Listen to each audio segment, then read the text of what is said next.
Alright, some of you on the forums have asked about my setup and other setups on how we have our basins set up. I have mine actually platformed. I built these platforms out of 4 2x4s. I have 2 extra heavy duty black Tupperware plastic containers. They're supposed to hold 500 pounds of weight each one of them.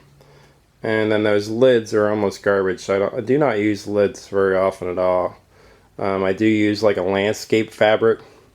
Helps to protect the worms from photosensitivity when the garage opens here, when the main light's on. I have a main fluorescent light on above. This is actually an LED light on the left that you see. It's only 2 watts, so I leave that on all day long. It seems to be very, very effective. I'll turn off the light here, and you can see. Use my garage actually for storage for my equipment for my company.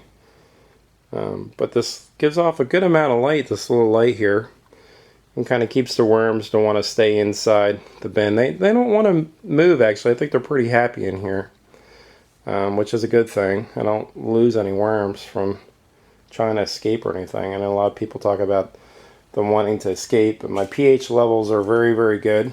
Initially I started with peat moss, and now I am actually using what do you call it, coconut coir. So it seems to be much better. This is the coconut coir that I use.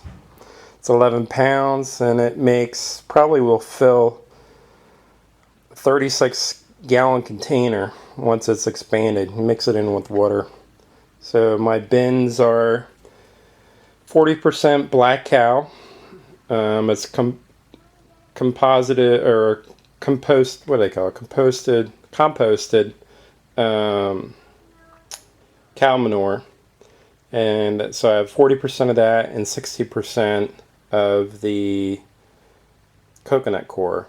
And then I just supplement feed with the worm chow. Now, the best thing with worm chow, a lot of people don't understand how to use worm chow. I just lightly dust the worm chow. I actually use a little vitamin container.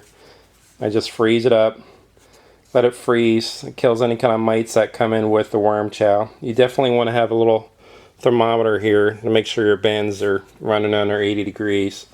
It should be between, like, I don't know, about 68 to 80 is a good number to be with European night crawlers. That's what I'm actually raising in here. I freeze the worm chow before using it, and I don't use very much. This is the little container that I use. It's just an empty vitamin container. That'll probably last me about a week and a half on these 3 bins that I have, and I just lightly dust to just supplement feed. So what you want to do is take your spray bottle, wet this down very, very well before putting any worm chow, and you don't want to add any worm chow until the old worm chow has been completely eaten. They're eaten. You can see in here it's starting to disappear. There's still some heavy doses left, but you wet it down, add the worm chow on the top, and you don't have to spray the worm chow down, because if you spray it after you put it on, the worm chow will actually absorb the moisture up from the soil, and it will start decomposing. But if you try to spray down your worm chow, you could, accidentally push it into the soil, which can end up decomposing and releasing gases inside the soil, which can become toxic to the worms, and you'll get like a toxic, what they call protein poisoning, or a toxic gas that'll kill the worms. They'll want to try to get away. And I will only top dress about 40% of the bin. I always give them like a safe spot where they can actually, in here they can actually, they'll have a safe spot, and this will be actually on this side, and here I'll actually have it set up where just that 40% of the surface is worm chow. That's about it. If you guys have any questions, I do keep these elevated.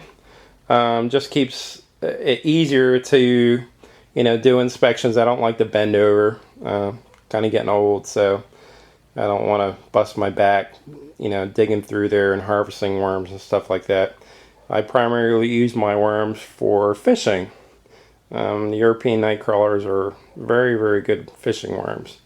They're not like the Canadians where you got to kind of cut them in half and try to stick them on your bait, and they like to wiggle a lot. So that's about it.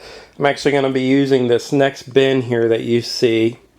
Is going to be, this is just a laundry tub, and you can get these on Amazon delivered to your door for under 50 bucks. So I'm going to start doing this. I had a worm farmer that had about 50 of these set up with his worms in his outbuilding.